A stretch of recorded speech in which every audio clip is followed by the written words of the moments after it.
इडली करण्यासाठी तांदूळ 3 वाट्या घेतल्यात आणि उडीद डाळही पांढरी 1 वाटी घ्यायची. स्वच्छ धुवून घ्यायची. दोन्हीही भिजायला घातले. आता 5-6 तास भिजलं की आपण आता वाटून घेणार आहे. चांगलं भिजलेलं आहे. आता मिक्सरच्या भांड्यामध्ये वाटून घेते.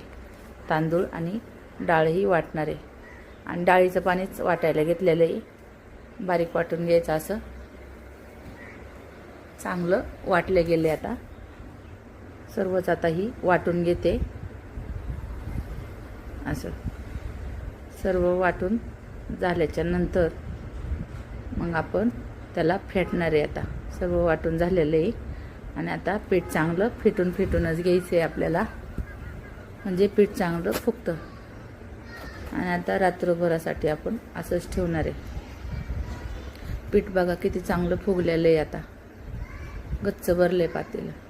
त्याच्यामध्ये मीठ टाकायचं चवीनुसार आणि पीठ परत एकदा आपल्याला फेटून घ्यायचे. दुसरं काहीच टाकलेलं नाही तरी पीठ एवढं फुगलेलं येतं. आणि आता पीठ चांगलं फेटून घ्यायचं आणि इडली बनवायला घ्यायचं. आता फेटून झाल्याच्या नंतर इडली पात्रामध्ये आता तेल लावून घ्यायचं पात्राला आणि इडली पात्रात पीठ टाकून इडली शिजायला ठेवायची 15 मिनटं. आता इडली 15 मिनटं आपण शिजून घेतलेली. बघा किती छान झाले, किती फुगलेले आहेत. लाईक करा, सबस्क्राईब करा.